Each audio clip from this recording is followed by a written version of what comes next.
kesempatan membawa web seminar perdana Sekolah Tinggi Agama Buddha Mahaprajna.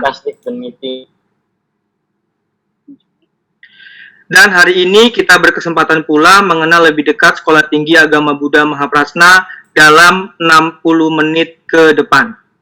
Izinkan saya untuk menyapa para peserta yang sudah hadir pada seminar hari ini.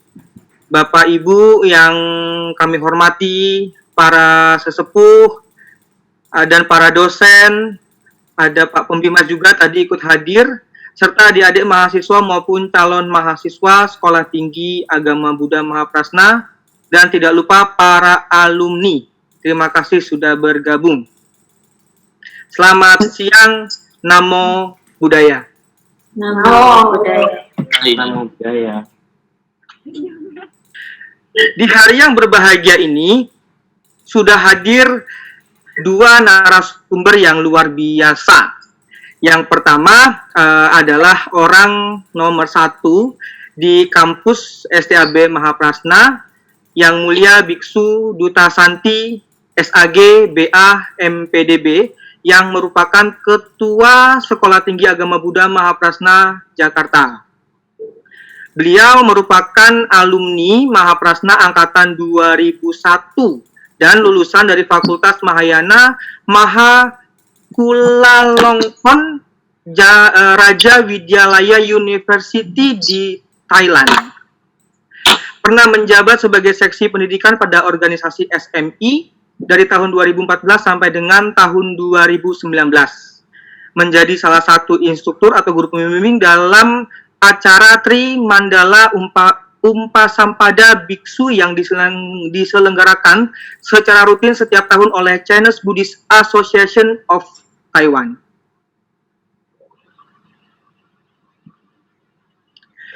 Narasumber kita selanjutnya orang nomor 2 di STAB, yaitu Bapak Boniran SAG MPDB selaku dosen sekaligus Puket 1 bidang akademik, di mana sebelumnya beliau menjabat sebagai Puket 3 bidang kemahasiswaan. Beliau juga merupakan lulusan dari STAB Mahaprajna untuk S1 dan S2-nya, dan saat ini tengah melanjutkan pendidikan S3 di Pakuan. Beliau juga menjabat sebagai kepala sekolah di SMA Sari Putra. Ini kesempatan yang sangat baik, terutama bagi mahasiswa baru untuk dapat bertanya seputar kampus STAB dan mengenal secara langsung dari sumber terpercaya. Dan bagi peserta yang ingin bertanya, silakan chat saja di kolom chat pada Zoom meeting ini. Dan karena adanya keterbatasan waktu, kami akan memilih pertanyaan yang akan dijawab oleh para narasumber. Oke. Baik, langsung saja. Mari kita ikuti seminar 1 jam mengenal lebih dalam kampus STAB Mahaprajna. Ada waktu 20 menit untuk narasumber kita yang pertama. Kepada Yang Mulia Biksu Susanti, disilahkan. Oke, selamat siang para Bapak, Ibu, dan adik-adik semua. Yang terhormat Bapak Pembimas, kemudian Bapak Andika Mustika Dharma sebagai moderator, kemudian Bapak Boniren sebagai narasumber juga, kemudian Bapak Ibu dosen, serta rekan-rekan alumni semua. Selamat siang, Namo Buddhaya. Namo Buddhaya. Namo Buddhaya. Pada kesempatan siang hari ini, saya diminta untuk menyampaikan apa sih sebenarnya STAB.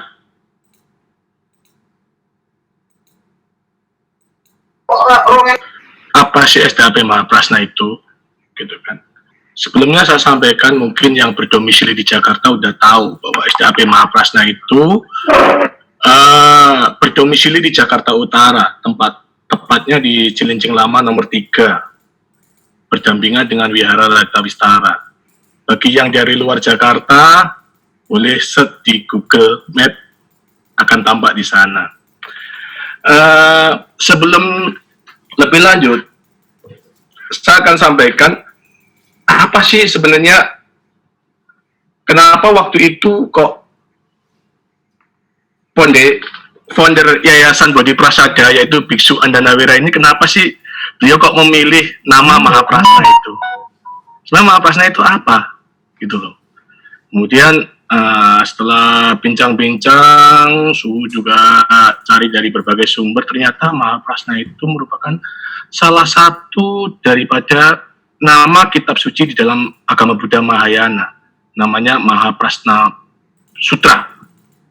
Buku ini mempunyai bagian sampai 600 jilid. Nah, Mahaprasna sendiri mempunyai pengertian, yaitu Maha itu kan kalau secara bahasa Indonesia yang di-input dari bahasa Sanskerta kan besar. Kemudian Prasna itu kan kebijaksanaan. Ternyata di dalam Mahaprasna Sutra ini dijelaskan bahwa segala sumber dari pendidikan adalah Mahaprasna. Kemudian Buddha, semua para Buddha dari 3 masa, yaitu masa lalu, sekarang, dan yang akan datang, semuanya sumbernya adalah dari Mahaprasna ini. Atau yang biasa kita kenal, yang sangat familiar bahasanya adalah Anuttara Samyak Sambuddhi. Itu berarti sumber dari segala pencapaian kebudayaan adalah Mahaprasna. Sehingga dengan alasan itulah, karena ketekunan beliau, Biksu Andanawira, dalam meriset Mahaprasna Sutra ini, beliau berhasil menemukan bahwa ternyata prasna atau kebijaksanaan itu mempunyai 3 jenis. Yang pertama adalah kebijaksanaan yang bersumber dari hal-hal yang terlihat oleh mata, misalkan gambar, terus tulisan, dalam kitab-kitab suci atau buku-buku dharma lainnya. Ya, atau ya dalam bahasa Mandarin biasa disebut Wenzipore, berarti kebijaksanaan dari hasil penelitian dari teks-teks atau gambar-gambar yang ada, yang kelihatan oleh mata. Kemudian kebijaksanaan yang kedua adalah kebijaksanaan yang bersumber dari hasil perenungan, dari meditasi, atau yang biasa disebut dalam bahasa Mandarin namanya Kwancaupore. Kemudian yang ketiga adalah kebijaksanaan hasil daripada yang satu sama yang kedua tadi. Hasil dari riset secara yang kelihatan, kemudian dipraktekkan melalui meditasi, menjadi yang ketiga ini disebut Sishyangpore. Nah, untuk mewujudkan, mempraktekkan hasil riset daripada Mahaprasna Sutra ini, yaitu penelitian-penelitian dalam bentuk tulisan dan gambar-gambar. Makanya pada waktu itu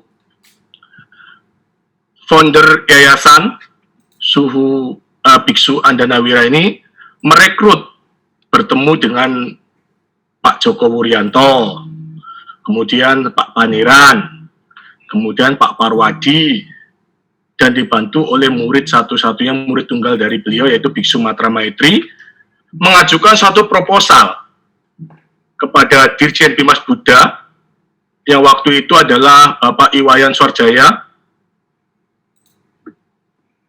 Untuk apa? Untuk memohon agar bisa mengajukan izin agar STAB Mahaprasna ini dapat didirikan. Nah, setelah proposal dibuat, kemudian menghadap Bapak Dirjen Bimas Hindu Buddha, kabar baik datang. Bapak Dirjen waktu itu, Bapak Iwayan Swarjaya, merespon dengan baik.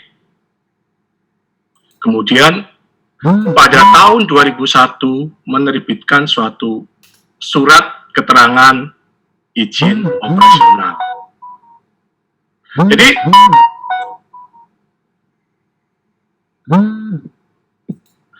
Jadi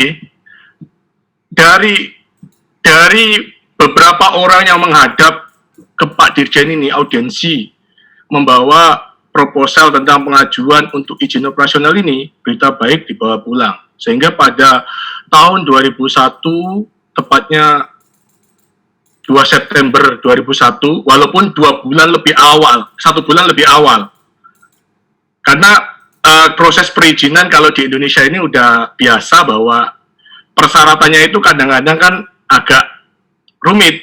Harus ada gedung dulu, harus ada murid dulu, baru mengajukan izin. Makanya pada saat itu 1 bulan sebelumnya udah mulai, bahkan 6 bulan sebelumnya udah mulai promosi. Nah, tepatnya pada 2 September 2001, situ udah mulai perkuliahan, tapi proses izin tetap berjalan. Nah, izin yang diberikan oleh Pak Dirjen pada tahun 2001 itu tepatnya di bulan November, tetapi perkuliahan kita mulai dari bulan September 2001. Dan pada waktu itu jumlah mahasiswa lumayan banyak. Total ada 150 mahasiswa. 80 mahasiswa tinggal di asrama atau yang berkuliah dengan sistem reguler. Kemudian yang 70 orang dia eksekutif atau tinggal di luar. Kenapa tinggal di luar? Karena waktu itu adalah Mahaprasna ini salah satu yang memfasilitasi guru-guru se-Jabotabek yang pada saat itu cuman punya ijazah diploma, dan untuk mencapai tahap S1 maka diperkenankan untuk kuliah di Mahaprasna sampai lulus S1, sehingga wisuda pertama kali adalah tahun 2003. Gitu. Kemudian kepemimpinan kepengurusan pada saat itu adalah karena Biksu Andanawira ini beliau lebih fokus di yayasan, maka posisi ketua diberikan pada murid tunggal beliau yaitu Biksu Matra Maitri, dibantu oleh pembantu ketua satunya Bapak Joko Wuryanto, kemudian buket 2-nya Bapak Suhinto, kemudian buket 3-nya Bapak Paniran, kemudian pada saat itu ada 3 prodi, karena jumlah mahasiswa yang lumayan, jadi mampu untuk membuka 3 prodi, yaitu prodi Dharma Acarya yang dipimpin oleh Bapak Sapardi, kemudian Kajur Dhamma Dutanya dipimpin oleh Bapak Parwadi, kemudian Kajur Buddha Sasana dipimpin oleh Bapak Sutarso. Nah, dalam proses pembelajarannya hingga 1 tahun ke depan, kira-kira tahun 2002, itu para pengurus lama ini mengajukan kembali perizinan dari proses yang tadinya izin operasional menjadi suatu badan yang terdaftar. Sehingga pada saat itu tahun 2002, tepatnya di bulan Oktober tanggal 7, Dirjen Bimas Hindu Buddha memberikan suatu surat keterangan terdaftar. Nah, pada proses selanjutnya diperbaharui kembali pada tahun 2007. Ini kebetulan Dirjen Bimas Hindu Buddha sudah beralih menjadi Dirjen Bimas Buddha pada saat itu, kayaknya Pak Budi Setiawan. Nah, memperbarui surat keterangan terdaftar ini, sehingga pada tanggal 24 Mei 2007 surat tersebut diperbarui. Hingga pada akhirnya karena peraturan-peraturan yang terus berubah, sehingga Sekolah Tinggi Agama Buddha ini wajib untuk mengikuti proses akreditasi di BAN PT, sehingga pada tahun 2019 secara resmi STAB Mahaprasna ini terakreditasi. Kemudian kepengurusan yang saat ini, kepengurusan daripada Ketua STAB dari tahun 2001 sampai 2019 dipegang Sumatra Maitri. Kemudian dari pembantu ketua udah berganti, tetapi posisi ketua masih tetap Biksu Matra Maitri. Hingga pada akhirnya di bulan Februari kemarin, tahun 2019 kemarin, Matra Maitri mengajukan untuk fokus di yayasan. Karena Biksu Andanawira sudah mau istirahat, tidak mau di yayasan lagi, mau istirahat, sehingga posisi Sumatra Maitri naik ke Yayasan Bodhi Prasada dan memandatkan kepengurusan STAB Mahaprasna ini ke saya. Dan dibantu oleh tim-tim saya yang sekarang ini adalah buket 1-nya Pak Puniran, kemudian buket 2-nya Suhu Duta Madya atau Suhu Cuan Pen, kemudian buket 3-nya Pak Suwito, kemudian dibantu oleh para kajur, ketua senat Bapak Tomo, kemudian Bapak penjamin mutu oleh Pak Sukarman, dan lain, satu tim yang solid hingga saat ini. Nah, adapun visi daripada STAB kita ini adalah menjadi unggul dalam atau sebagai pusat pendidikan dan pengembangan Buddha Dharma. Kemudian, adapun misi-misinya adalah sebagai berikut. Yang pertama adalah sebagai penyelenggara pendidikan dan pengembangan Buddha Dharma. Kemudian menyelenggarakan penelitian dan pengembangan nilai-nilai Buddhis sesuai dengan kebutuhan masyarakat. Kemudian yang ketiga adalah mentransformasikan nilai-nilai Buddhis dengan menyelenggarakan pengabdian masyarakat yang mendukung terciptanya manusia seutuhnya. Kemudian tujuan dari pendidikan ini yang tadinya 3 prodi menjadi 1 prodi, yaitu Dharma Acarya, karena terus terang saja karena sekarang itu PTAB sudah banyak sekali, itu sudah lebih dari 10. Makanya yang dulu berfokus hanya 3 PTAB zaman dulu, sekarang sudah menjadi di atas 10. Makanya kuantiti generasi muda Buddhis yang berminat untuk sekolah Buddhis ini kan kuantitinya sama sebenarnya, tapi karena terlalu banyak PTAB yang sebenarnya memudahkan, dari segi positifnya itu memudahkan, dari daerah manapun bisa ke daerah yang terdekat. Tapi resikonya adalah prodi yang tadinya banyak harus dipangkas. Kenapa? Finansial. Karena terlalu banyak prodi, tidak ada muridnya, makanya pengeluaran akan menjadi banyak. Sehingga kita pangkas prodi itu menjadi hanya 1, yaitu prodi Dharma Acarya. Nah, tujuan dari prodi Dharma Acarya adalah menjadikan wahana untuk melaksanakan kegiatan, penelitian, dan pengabdian masyarakat dengan tujuan untuk meningkatkan kualitas pembelajaran sumber daya manusia, sarjana agama Buddha sesuai dengan Buddha Dharma. Kemudian yang kedua adalah meningkatkan kemampuan akademis secara profesional. Kemudian yang ketiga adalah meningkatkan kualitas pendidikan dan pengembangan sesuai dengan pembangunan nasional berdasarkan Buddha Dharma. Kemudian sasarannya siapa? Sasarannya apa sih? Yaitu terpenuhinya kebutuhan guru-guru agama Buddha yang berkualitas dan profesional. Kemudian yang kedua, meningkatkan sumber daya manusia Buddhis yang susila, bijaksana, memiliki sada, bakti, dan terampil, mandiri, serta tangguh sesuai dengan Buddha Dharma. Kemudian, STAB Mahaprasna dari tahun 2001 sampai 2020 ini, yang pelaksanaan wisudanya itu dimulai dari tahun 2003 hingga 2020 ini, telah meluluskan sekitar 1.270 orang alumni yang tersebar di seluruh wilayah negara Kesatuan Republik Indonesia. Kemudian, kalau kita bertanya, siapa saja sih yang boleh berkuliah di Mahaprasna ini?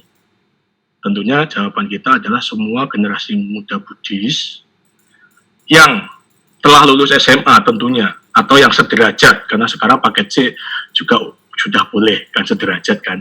Nah itu yang mereka punya, betul-betul punya niat untuk mendalami Dharma, baik itu untuk pribadinya sebagai upasaka-upasika yang berakhlak mulia, maupun untuk ditularkan kembali ataupun menjadi seorang guru pendidikan agama Buddha. Kemudian yang selanjutnya adalah sistem pembiayaannya bagaimana kalau mau sekolah di Mahaprasna ini. Gitu. Kita ada 3 option. Di dalam STAB Mahaprasna ini memberikan 3 option bagi yang mau kuliah, gitu loh. Yang pertama adalah pembiayaan secara mandiri, di mana semua biaya 100% ditanggung oleh orang tuanya masing-masing. Dari segi pendaftaran, biaya SPP, kemudian PPL, dan wisuda, semua ditanggung oleh orang tuanya sendiri.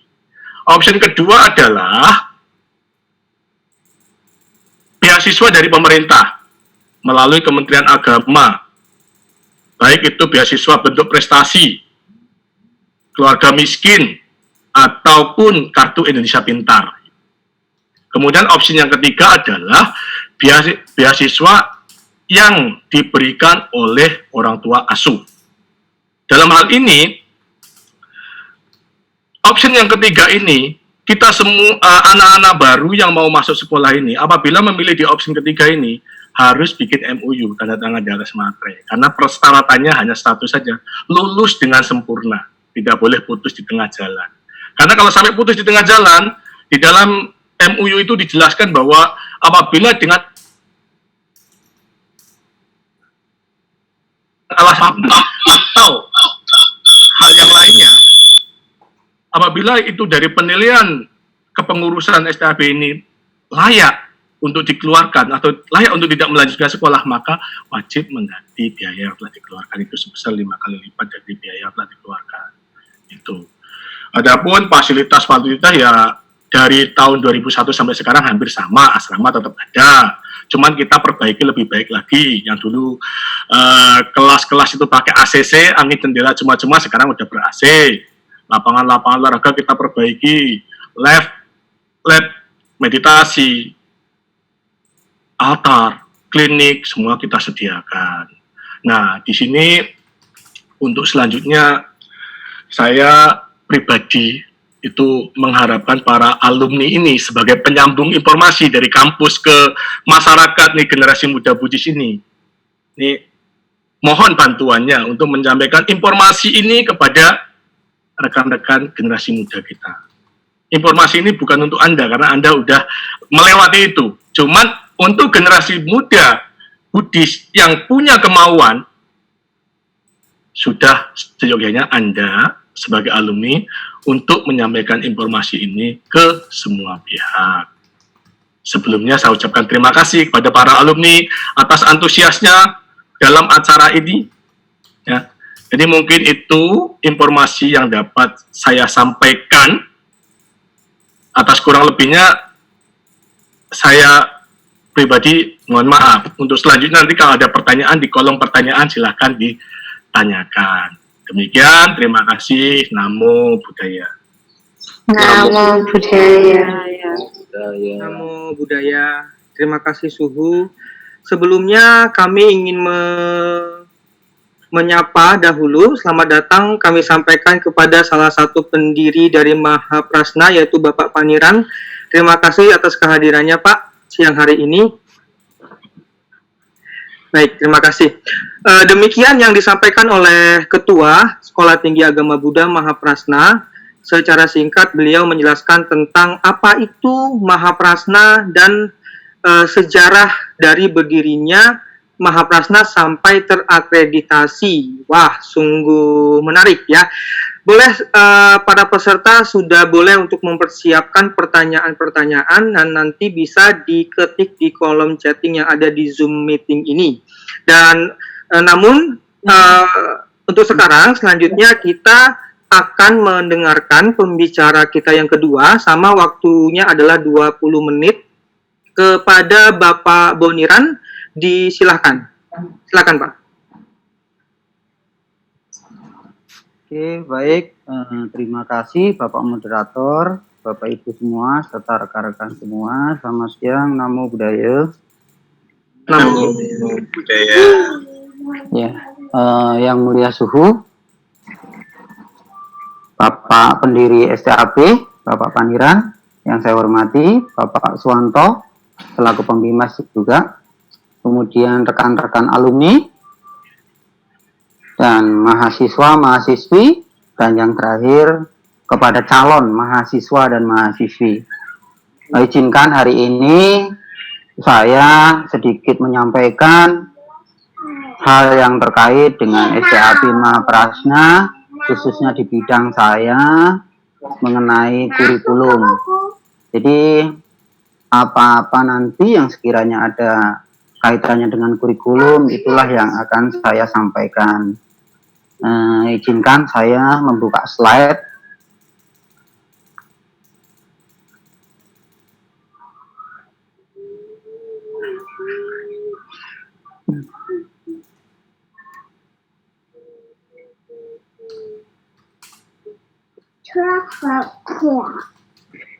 Oke, baik. eh,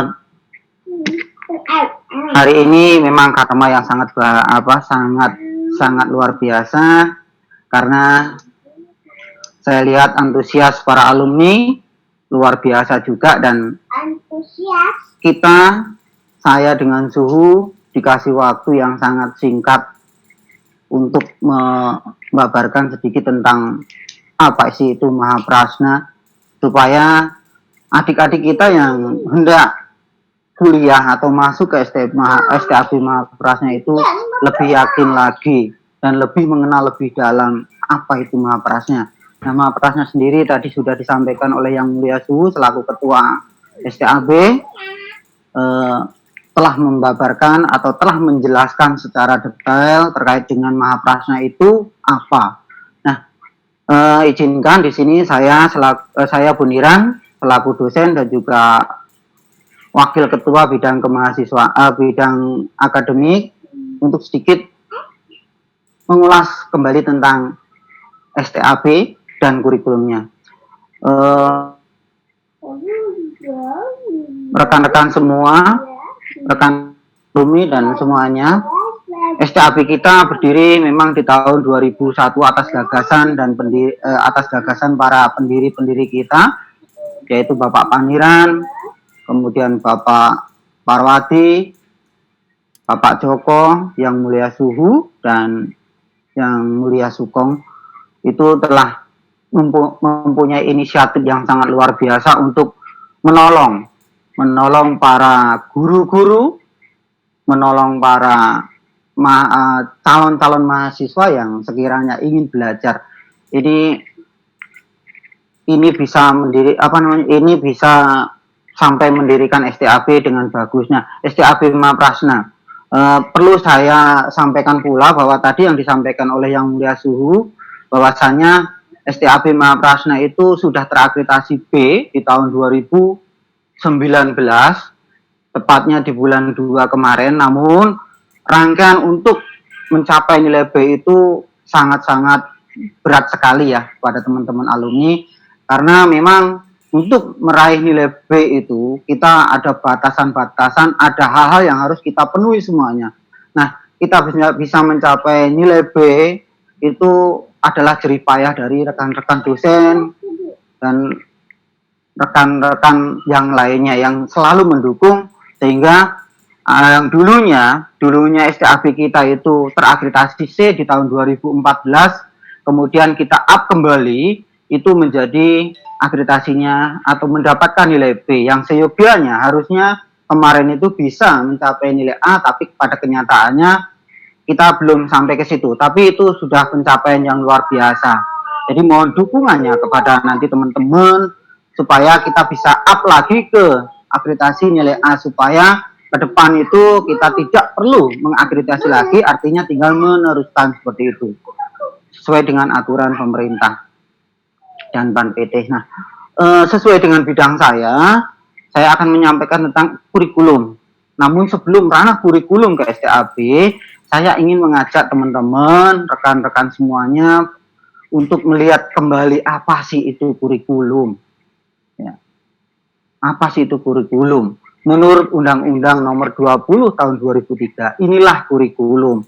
Pengertiannya adalah seperangkat rencana dan lain sebagainya yang dituangkan dalam bentuk tulisan maupun bukan tulisan, ya, yang menjadi sebuah acuan, ya, yang menjadi sebuah acuan, ya, acuan sehingga mencapai sebuah tujuan dari pendidikan itu sendiri, ya, dari pendidikan itu sendiri. Di mana sebagai contoh, semua yang diajarkan di institusi pendidikan itu adalah bagian dari kurikulum. Kemudian sekumpulan mata pelajaran atau mata kuliah yang diajarkan baik di pendidikan dasmen ataupun pendidikan tinggi itu juga adalah seperangkat kurikulum. Ya, sekumpulan mata kuliah yang disusun secara resmi dan sistematis itu pula adalah kurikulum. Nah, ini definisi-definisi yang diolah oleh pemerintah, khususnya adalah Kementerian Pendidikan. Nah, kemudian kita lihat juga apa sih sebenarnya hubungan kurikulum dengan pembelajaran. Teman-teman semua, sebelum saya sampaikan kurikulum yang ada di STAB Mahaprasna, kita harus tahu dulu hubungan kurikulum dengan pembelajaran. Sering kita salah kaprah bahwasanya program, rencana, dan isi pelajaran itu dianggapnya adalah seperangkat, ya, atau itu adalah alat. Kita lihat kurikulum adalah segala hal yang diajarkan, ya. Program, rencana, dan isi dari pelajaran itu mencakup semuanya, itu disebut kurikulum. Berbeda dengan pembelajaran. Ya. Ini nanti yang adik-adik yang bakal masuk ke STAB Mahaprasna atau yang sekarang sedang belajar harus dipahami. Karena apa? Nanti kita lihat di KKNI, ya, outcome yang dibutuhkan, yang diperlukan sesuai dengan aturan pemerintah itu apa harus dipenuhi. Ya. Nah, kurikulum dengan pembelajaran berbeda. Pembelajaran itu adalah instruksi, adalah bagian menyampaikan apa yang diajarkan. Yang diajarkan itu menggunakan metode tindakan belajar, mengajar, dan presentasi. Adik-adik yang calon mahasiswa baru mungkin di Dasmen, ya, di pendidikan SMA, SMP, saya yakin pembelajaran itu sudah tidak asing. Tapi nantinya ketika Anda mau masuk ketika Anda masuk ke STAB atau perguruan tinggi, itu akan sangat berbeda sekali. Ya, teknis pembelajarannya akan sangat berbeda. Ya. Karena apa? Karena taraf pikir kemudian penalaran dan sebagainya itu sangat berbeda dengan di pendidikan dasar dan menengah. Kita dituntut di STAB atau di pendidikan tinggi itu untuk selalu elaborasi dan lain sebagainya. Dituntut untuk bisa menjadi seorang yang profesional nantinya ketika lulus. Nah, inilah hubungan kurikulum dan pembelajaran itu sangat berkaitan, dan jangan sampai itu disalah kaprahkan pengertiannya seperti itu. Nah, ini yang menjadi dasar dari kurikulum, ya, kurikulum baik di pendidikan maupun juga nanti tarafnya di non pendidikan. Ini tolak ukur dari pemerintah, kurikulum berbasis KKNI. Ini ada aturan dan lain sebagainya, ya. Ada Undang-Undang nomor 14, ada juga nomor 8, bahkan sampai dengan nomor 44 di tahun 2015. Kita lihat apa sih itu KKNI. Ya, apakah Mahaprasna itu menerapkan KKNI? Itu tanda tanya bagi teman-teman, ya, yang sedang kuliah ataupun yang juga mau kuliah. Ingat, semua perguruan tinggi baik swasta maupun negeri, semua tidak ada terkecuali harus mengacu kepada ini, KKNI. Ya, Kerangka Kualifikasi Nasional Indonesia di perguruan tinggi akan menguatkan akuntabilitas penyelenggaraan pendidikan sekaligus menjamin kualitas lulusan. Jadi di mana STAB, ya, STAB Mahaprasna itu harus memberikan atau harus meluluskan mahasiswa dan mahasiswi nantinya bisa bekerja di lapangan, ya, bisa bekerja sesuai dengan kemampuan. Ini harapan dari KKNI kepada instansi penyelenggara pendidikan. Jadi ketika ansi pendidikan tidak mengacu kepada ini, maka nanti yang timbul adalah salah kaprah. Artinya di luar jalur rambu-rambu pemerintah. Ya. Nanti kita lihat S1 itu sebenarnya ada di nomor berapa sih sebelum kita lihat yang pembelajaran yang ada di STAB Mahaprasna. Nah, ini konsep KKNI mengacu kepada kurikulum di STAB Mahaprasna. Ya, kita Mahaprasna dituntut untuk mencetak yang ini, yang S1 di kolom 6. Ya, kita dituntut seperti ini, menciptakan SDM, ya, sumber daya yang berkualitas. Ini acuannya. Ya, jadi untuk adik-adik yang mau masuk tidak usah ragu. Ya, tidak usah ragu. Semua sekolah tinggi baik swasta maupun negeri itu pasti mengacu kepada aturan pemerintah yang ada, tidak main sendiri-sendiri. Memang sekarang sudah diwacanakan bahwa ada yang namanya kampus merdeka, tetapi itu masih dikaji ulang terus sampai hari ini. Ya, sampai hari ini. Walaupun merdeka, tetap nanti konsep seperti ini akan menjadi acuan kuat. Karena tanpa ada acuan seperti ini, maka kurikulum yang akan dijalankan itu nanti bersimpangan dengan apa yang menjadi tujuan pemerintah. Ya. Oke, kita lihat juga di mana sih S1. Ya, bagi adik-adik yang baru mau masuk dan yang sudah kuliah, diperhatikan. Ya. Konsep dasar ya dari kurikulum ini loh, S1 ini yang nomor 6. Ingat, ada vokasi ya, ada program akademi dari SMU bisa langsung ke S1. SMK bisa melanjutkan D1, D2, D3 dan D4. Vokasi ya, profesi. Makanya ketika ada yang kuliah ditanya lulusan apa SMK, kenapa kok nggak vokasi ya? Langsung bidang keahlian, skill.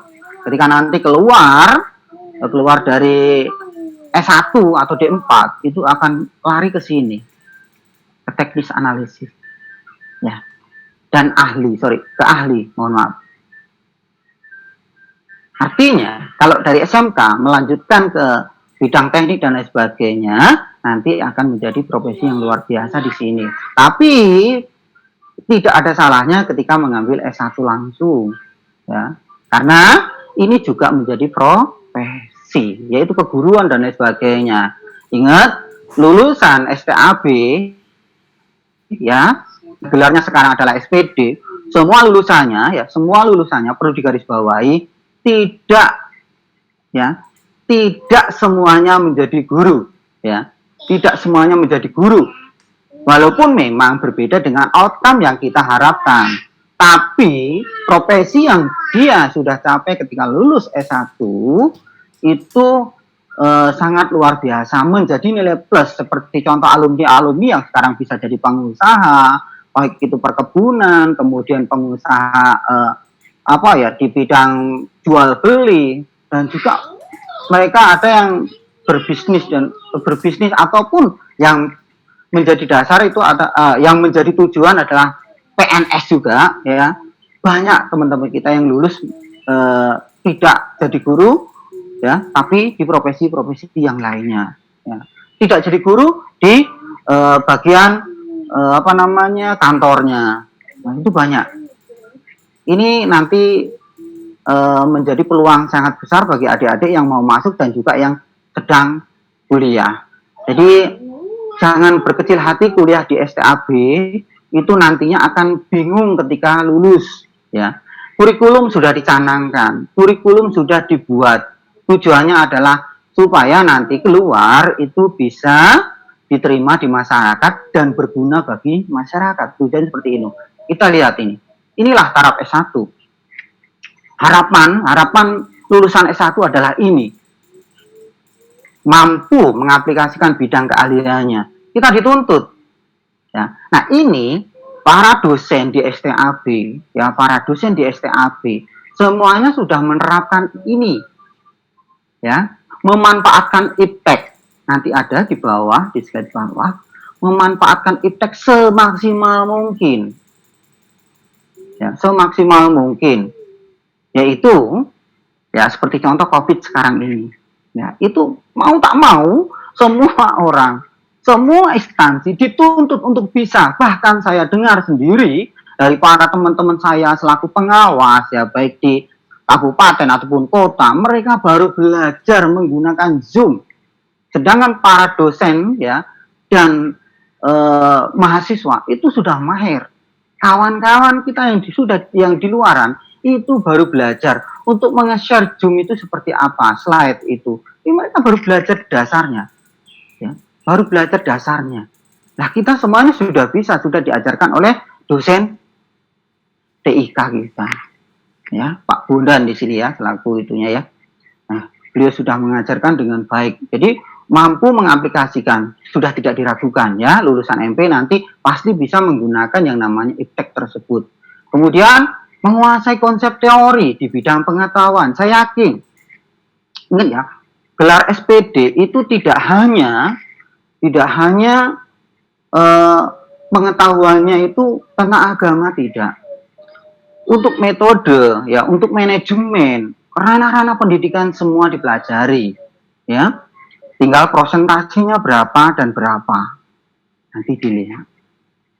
Kemudian mampu mengambil keputusan, ya, ini keputusan ini memang harus diambil, artinya harus dikuasai oleh lulusan-lulusan S1 ketika nanti didaulat atau dengan keterampilan dan keahliannya kemudian dipinang oleh satu sekolah untuk menjadi sosok pemimpin yang bisa menjadi panutan bagi semua guru ataupun siswa, ya ini harus bisa mengambil keputusan. Disinilah harus lebih mampu belajar. Nah, disinilah S1 juga dituntut, ya. Sedikit tergelitik dengan bahasa yang disampaikan teman angkatan pertama saya, Susanti, itu ada kawan yang dari Kepulauan Riau, ya, kalau tidak salah. Beliau dianggap orang paling super oleh masyarakat setempat, ya.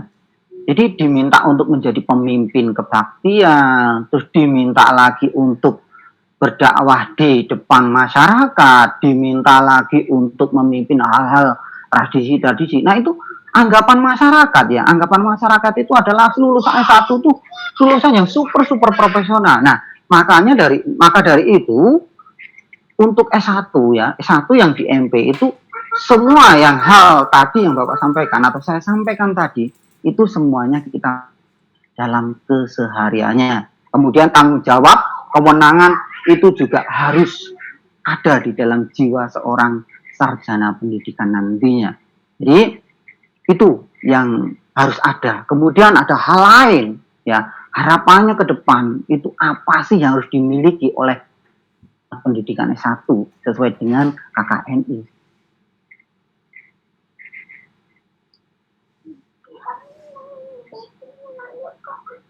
Oke, keterampilan di masa depan yang diharapkan oleh KKNI seperti ini, ya, mengandalkan EQ otak, tidak mengandalkan dengkul seperti orang dulu, ya, mohon maaf. Artinya orang dulu itu berpikir kalau tenaganya kuat maka akan hasilnya banyak.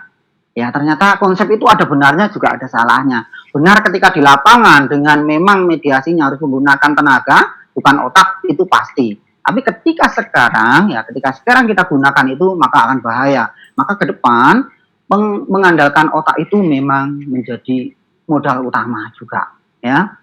Itu untuk lulusan S1 diminta seperti mampu mencari, memilah dan mengolah informasi untuk mencapai tujuan tertentu.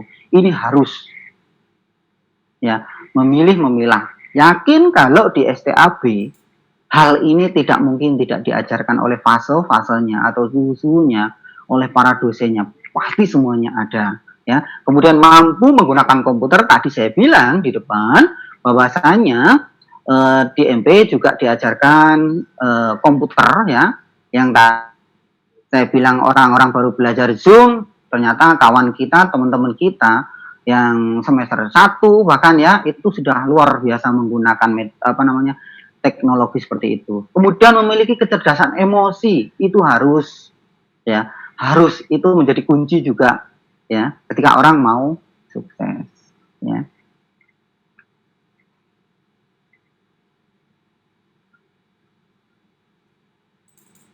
Nah, ada hal lain juga, mampu berkomunikasi efektif baik lisan maupun tulisan, berpikir jernih. Ini juga menjadi suatu harapan TNI bahwasanya mahasiswa atau lulusan S1 nantinya itu diminta untuk mampu menguasai ini semua, ya.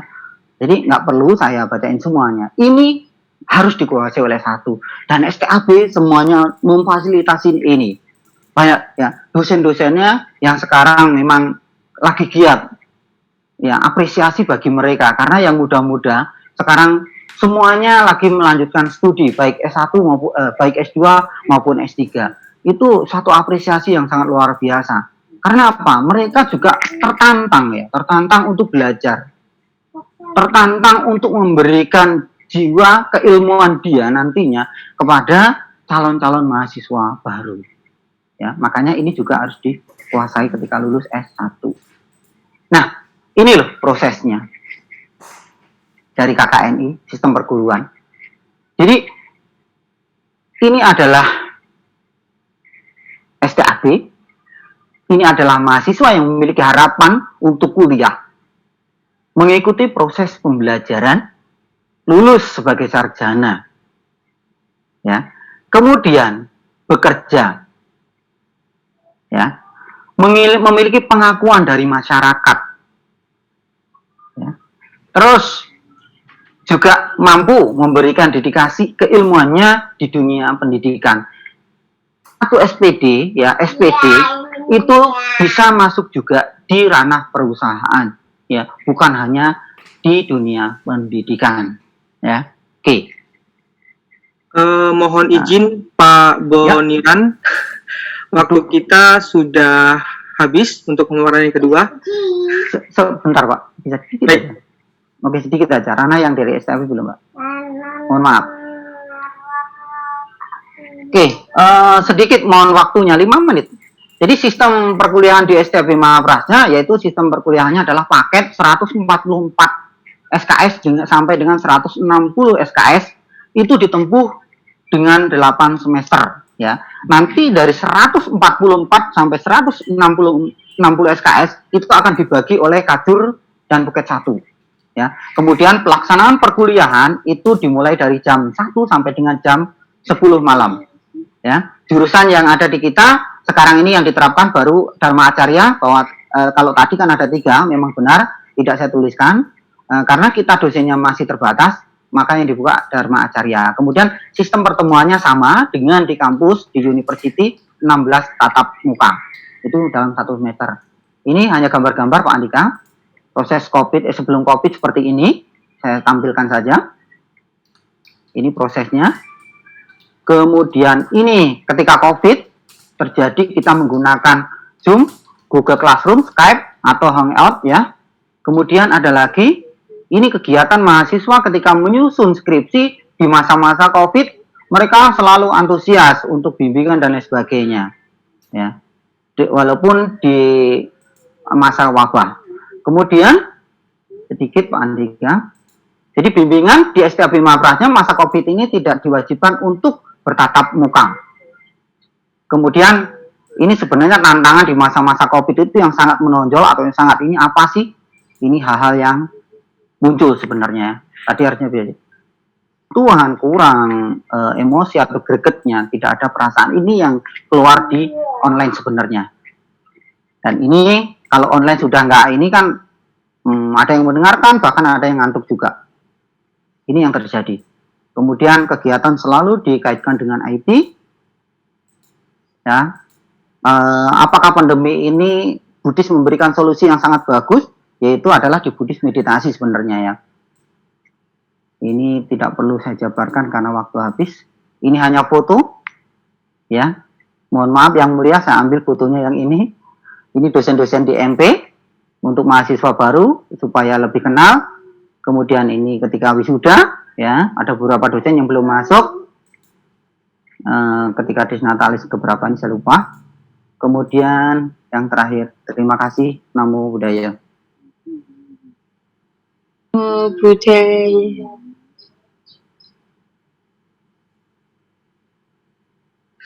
Terima kasih Pak Boniran, Namo Buddhaya.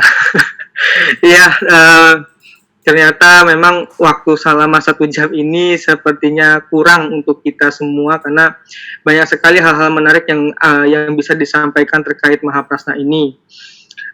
Demikian tadi penyampaian oleh narsum kedua kita pada hari ini, tidak kalah menariknya dari yang pertama, di mana yang ini membahas tentang kurikulum dan pendidikan di Mahaprasna. Adanya juga langkah berikut bagi Mahaprasna terkait akreditasi yang saat ini masih B, kedepannya targetnya menjadi A.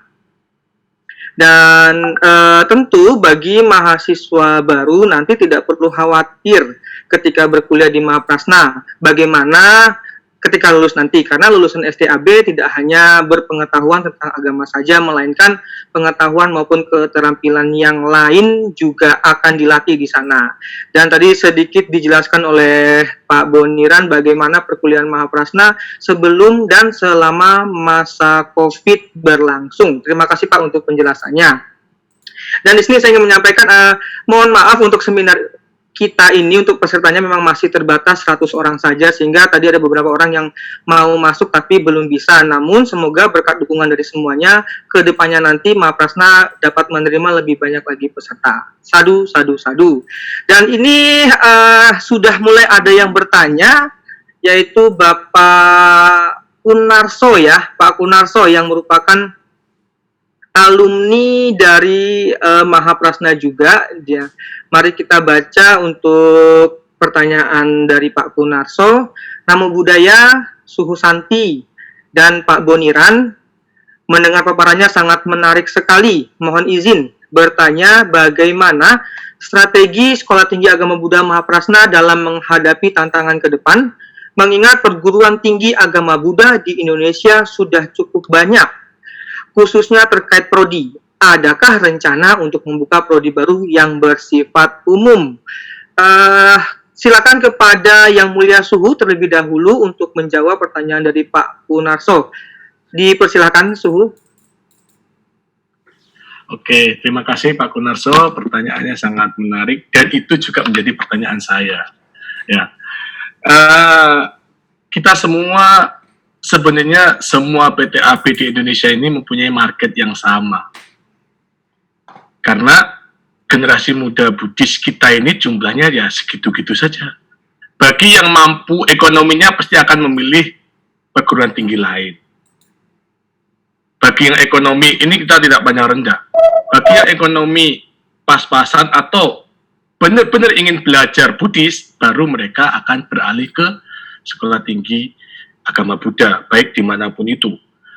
Namun, ketika PTAB sekarang ini semakin banyak, tentunya persaingan yang kita lakukan adalah persaingan dari segi kualitas. Kualitas yang harus kita perbaiki. Apa yang kurang, kita lengkapi. Yang sudah bagus, kita pertahankan. Dan untuk ke depan, apakah akan membuka prodi baru? Itu memang ada dalam wacana kami, para pengurus. Kenapa? Kalau yang ditawarkan dari pusat tentang beberapa option prodi yang kebanyakan adalah bersifat misalkan ekonomi Buddhis, manajemen Buddhis, pariwisata Buddhis, itu akan mempunyai market yang sama karena tujuannya adalah Buddhis. Gitu. Cuman nanti ke depan kami sudah bahas dengan para pengurus yang menjadi cita-cita kami adalah membuka prodi secara umum di mana kita sebagai penyelenggara adalah sekolah Buddhis STAB Mahaprasna, tetapi yang kita olah adalah prodi yang bersifat umum sehingga marketnya akan menjadi lebih luas. Dan tentunya ketika kita membuka prodi untuk umum, maka yang tadi option pembiayaan, 3 option pembiayaan itu yang kita terapkan adalah option yang pertama bagi masyarakat umum. Yang option kedua dan ketiga itu khusus untuk prodi Buddhis tentang Dharma Acarya atau mungkin nanti Dharma Duta atau mungkin nanti Buddha Sasana atau pariwisata Buddhis. Option yang kedua, pembiayaan kedua dan ketiga itu kita peruntukkan yang bersifat Buddhis. Sedangkan untuk yang bersifat umum, misalkan kita buka sastra Mandarin atau kita olah menjadi sastra Buddhis Mahayana misalkan, karena basic daripada Buddhis Mahayana adalah bahasa Mandarin. Kita bisa terapkan itu dengan option biaya 3 bisa pakai, 3-3-nya kita pakai. Tapi kalau untuk yang bersifat umum, misalkan manajemen, ekonomi, maka option pembiayaan yang kita terapkan adalah option pertama. Itu. Jadi untuk ke depan, apakah akan dibuka prodi baru? Kita akan buka. Yang pasti kualitas akan kita perbaiki terus-menerus sehingga persaingan ini adalah persaingan yang bagus dan sempurna, tidak menjatuhkan pihak manapun. Mungkin itu jawaban saya. Mungkin ditambahkan dari Pak Boniran.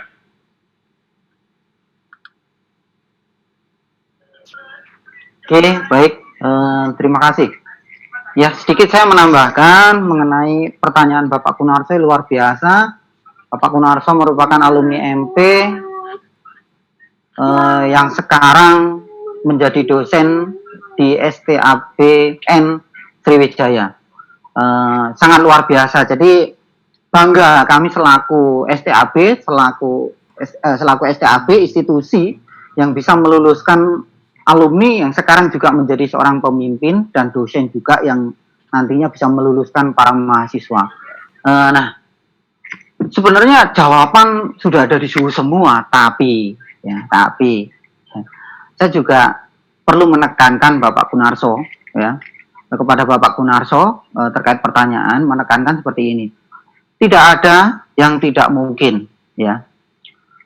Segala wacana untuk membuka prodi baru, ya, prodi baru itu pasti. Terus kemudian persaingan di mana di Indonesia itu kalau tidak salah ada 12 STAB, ya, 2 negeri dan 10 swasta. Saya yakin kalau masih sama prodinya, kemudian pasarnya juga sama, ya, itu juga akan memperkeruh suasana. Makanya tadi benar yang disampaikan Zuhu, wacana ke depan kami, para pengurus STAB, itu tetap akan membuka prodi-prodi baru yang juga kemarin sudah ditawarkan oleh Perti kepada kami, ya, tapi kami juga tidak menutup bahwasanya kami juga akan mengajukan langsung ke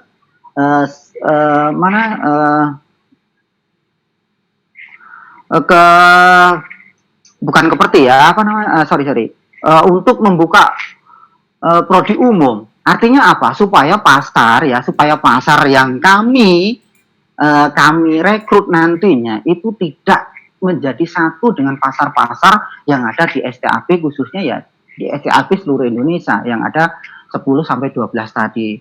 Karena apa? Kalau pasarnya masih sama, saya yakin mau prodi 10 justru nantinya akan jelek, ya, akan jelek kalau pasarnya masih sama. Tapi kalau pasarnya berbeda, mau prodinya itu sampai 20 pun semuanya pasti akan maju. Jadi kami tetap Pak Kunarso untuk membuat STAB maju sesuai dengan harapan Yang Mulia Sukong, bahwasanya nanti kita lanjut ke institut bahkan sampai ke university. Kami tetap harus berusaha semaksimal mungkin.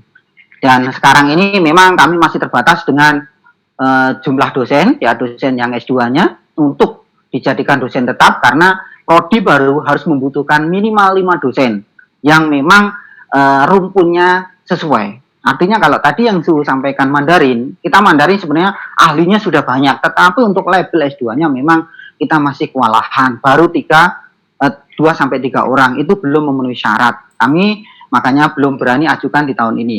Kemungkinan besar tahun-tahun berikutnya pasti akan kami ajukan, karena Subdit Perti juga sudah bersampur juga ke kami. Kenapa MP tidak membuka? Ya pasti dibuka, tapi kalaupun kita langsung buka nanti nggak ada yang ngajar, justru kami akan terkendala di akreditasinya, karena mau tak mau namanya akreditasi dibutuhkan 5 dosen itu tetap harus dipenuhi. Itu ya Pak Kunarso.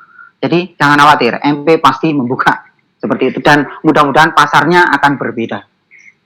Terima kasih. Baik, terima kasih kepada Yang Mulia Suhu dan Pak Boniran. Secara singkat tadi untuk pertanyaan dari Pak Kunarso, bahwa Mahaprasna ada rencana untuk membuka prodi umum nantinya, namun dengan beberapa pertimbangan dan beberapa persiapan yang sedang dilakukan. Kurang lebih seperti itu Pak Kunarso. Dan ini izinkan saya untuk membacakan ada sapaan dari Mas Adadika Arya Sidarta, mengatakan bahwa saya bangga menjadi alumni STAB Mahaprasna. Alumni MP tidak ada yang kesulitan bekerja, jaya terus STAB Mahaprasna. Terima kasih Mas Arya. Kita lanjut ke pertanyaan. Ini ada 2 pertanyaan lagi. Kita batasi sampai 3 pertanyaan saja. Ini ada 2 pertanyaan. Yang satu dari dari Pak Sobani, dan yang satu lagi dari Pak Joko Teo yang kita kenal. Oke, izinkan saya membaca dari Pak Sobani terlebih dahulu. Nama budaya Suhu Santi dan Pak Boniran untuk lulusan STAB Mahaprasna ini sudah ada mengikat kontrak kerja dengan company, dengan company atau yayasan.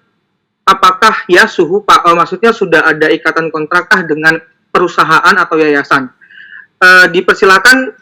Mungkin untuk mempersingkat waktu, pertanyaan dari Pak Sobani ini Suhu yang menjawab, dan pertanyaan dari Pak Joko nanti Pak Bondan yang menjawab.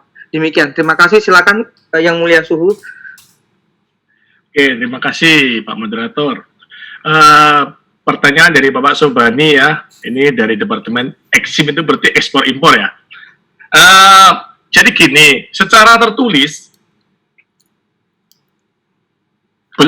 kami belum buat kontrak secara tertulis dengan beberapa yayasan dan beberapa perusahaan, tetapi secara lisan, karena kebetulan yayasan dan dan perusahaan ini kebanyakan donatur di STAB sebagai orang tua asuh, jadi secara tidak tertulis itu semua kebanyakan lulusan dari STAB Mahaprasna ini selama ini itu tidak usah nunggu sampai wisuda.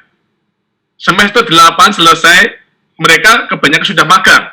Nanti baru minta izin untuk sidang skripsi, kemudian wisuda, diangkat menjadi karyawan. Kebanyakan seperti itu. Dan selama ini prosesnya seperti itu, Pak. Jadi nanti mungkin untuk kedepannya, untuk lebih menguatkan lagi, kami akan bikin secara tertulis. Karena selama ini baru lesan. Tapi selama anak didik yang kami bina di STAB Mahaprasna ini memenuhi kriteria dalam segi akhlak maupun dari segi prestasi, kami akan selalu support anak tersebut untuk masuk di perusahaan beberapa donatur kami yang bergerak di bidang orang tua asuh agar diterima sebagai karyawan. Karena mereka sudah sangat percaya sekali dengan para sarjana-sarjana Buddhis. Karena mereka berpikir bahwa kalau lulusan sekolah tinggi agama itu pasti yang paling pertama adalah akhlaknya lebih bagus, bebas dari korupsi. Itu sampai sekarang yang masih dipertahankan dan kami pertahankan. Mungkin itu Pak, jawaban kami Pak. Terima kasih. Saya kembalikan ke moderator. Baik, terima kasih Suhu untuk jawabannya secara sederhana, secara singkat, bahwa sebelum mahasiswa MP itu lulus, bahkan mereka sudah pada magang di beberapa tempat kerja. Jadi ketika sudah lulus, mereka akan langsung bekerja. Kurang lebih seperti itu yang disampaikan oleh Suhu. Baik, kita lanjut ke pertanyaan Pak Joko Teo. Sebenarnya pertanyaan ini ditujukan untuk Ketua STAB yaitu Suhu, tapi saya mohon izin kepada Pak Bon untuk berkenan menjawabnya. Mohon izin kepada Suhu juga.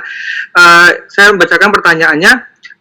Kapan Prodi S2 dibuka kembali? Apa kendalanya? S2 yang linear sangat dibutuhkan sekali. Terima kasih. Ini pertanyaan dari salah satu alumni kita, Pak Joko Teo. Terima kasih Pak pertanyaannya. Silakan Pak Bon. Baik, langsung saya jawab Pak Andika. Untuk Pak Joko Teo, terima kasih. Pertanyaannya ini luar biasa. Kapan untuk S2 dibuka kembali? Dibuka kembali karena S2 yang S2 yang linear itu sangat dibutuhkan di masyarakat, yang jelas seperti itu, atau mungkin juga untuk pangkatan dan lain sebagainya. Baik Pak Joko Teo, ini saya to the point aja. Jadi gini, S2 di kita itu kenapa belum dibuka lagi? Karena kita terkendala dengan sumber daya manusia, Pak Joko. Jadi sumber daya manusia S2 itu harus lulusan doktor. Nah, sedangkan di kami doktornya masih terkendala, baru ada sekitar 1 sampai 2 orang. Jadi untuk mencukupi dari 5 doktor itu sangat berat. Makanya kami berbondong-bondong ini untuk kuliah ke S3 doktoral itu supaya apa?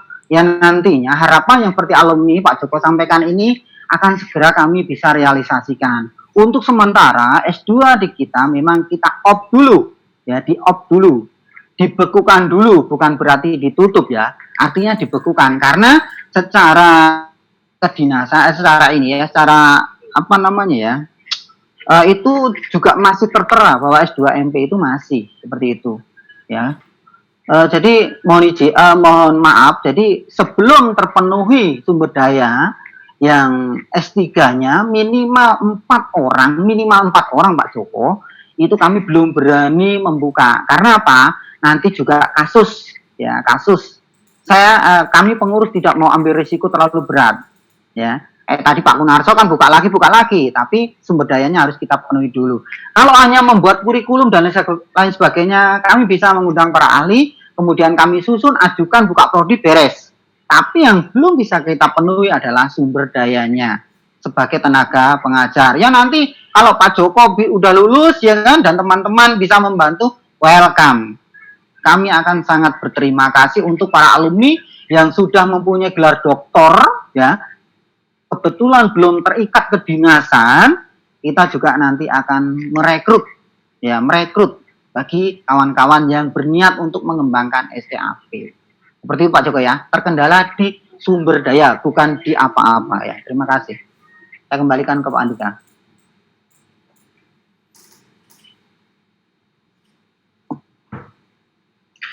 Baik, terima kasih penyampaian dari Pak Boniran, di mana beliau menyampaikan ada rencana bagi Mahaprasna untuk membuka prodi kedua, hanya saja kita perlu tetap untuk mempersiapkan segala sesuatunya, salah satunya adalah dosen-dosen dengan gelar S3 atau doktoral, karena ini merupakan syarat mutlak, syarat pasti dari berdirinya program pendidikan untuk magister. Dan di sini demikian Pak Joko untuk pertanyaan yang telah dijawab. Dan di sini izinkan saya untuk menyampaikan sebuah pesan, sebuah ucapan dari salah satu pendiri kita, yaitu Pak Paniran. Pak Paniran di sini mengucapkan terima kasih kepada Pembimas Buddha DKI Jakarta, Bapak Suwanto, dan kepada pengurus Sekolah Tinggi Agama Buddha Mahaprasna serta alumni atas prakarsa kegiatan Darling ini. Dan di sini dia nih. Dan jangan lupa untuk tanggal 29 Mei 2020 agar pengurus, mahasiswa dan alumni bisa mengikuti Zoom meeting lagi. Jadi sekalian saya mohon izin untuk menyampaikan besok kita akan ada seminar lanjutan besok di hari Kamis tanggal 28 Mei 2020 di waktu yang sama, yaitu pukul 14 waktu Indonesia bagian Barat, di mana pembicaranya ada Kasubdit Pendidikan Tinggi yaitu Bapak Sayyid SH MH, kemudian ada seorang Mas Ketum ya, ada Mas Menteri, ada Mas Ketum. Nah, Mas Ketum ini, Mas Ketua Umum ini dari PP Hikmah Budi, yaitu Bung Aris Sutrisno. Dan beruntung sekali besok Ketua STAB Mahaprasna berkenan untuk kembali hadir sebagai pembicara dengan penyampaian yang tentu berbeda dan lebih bermanfaat daripada dan juga bermanfaat dari hari ini. Serta ada seminar lanjutan pada hari Jumat tanggal 29 Mei 2020 dengan pembicara yang juga super hebat, yaitu Pak Kasubdit Dasmen, yang merupakan salah satu pendiri dari STAB Mahaprasna, yaitu Bapak Paniran SAG MSI MPDB. Beliau akan didampingi orang-orang hebat lainnya, yaitu ada Pak Joko Teo, nanti atau kita kenalnya dengan Pak Joko Teo, kemudian ada Pak Basuki dan Pak Kodo, yang akan berbagi kesuksesan dengan kiat-kiat menjadi sukses untuk kita semua. Demikian tadi pengumuman yang ingin saya sampaikan. Dan mohon izin, setelah acara ini selesai akan ada kuesioner yang dibagikan melalui chat di Zoom ini, di mana para peserta diminta untuk mengisi kuesioner tersebut sebagai syarat untuk mendapatkan e-sertifikat. Seperti itu.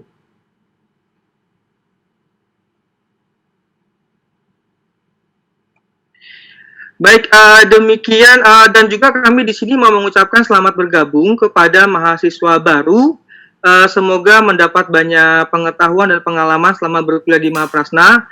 Terima kasih juga kami sampaikan kepada seluruh peserta, Bapak Ibu yang kami hormati, Pak Pembimas atas waktu dan partisipasinya, para alumni semuanya. Semoga seminar ini membawa banyak manfaat untuk kita semua.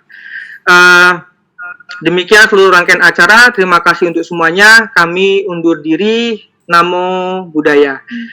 Namo Buddhaya. Dan ini akan langsung saya share untuk kuesionernya sebentar.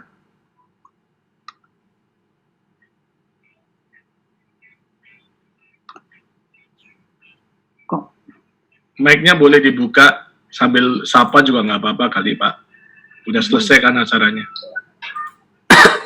Ya.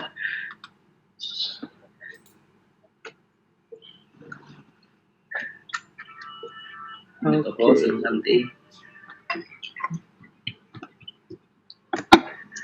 Baik, Bapak Ibu semua, ini sudah di-share untuk link kuesionernya. Silahkan untuk mengisi untuk mendapatkan e-sertifikatnya.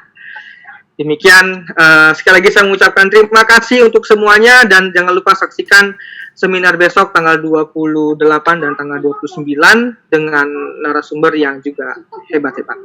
Terima kasih. Iya. Iya.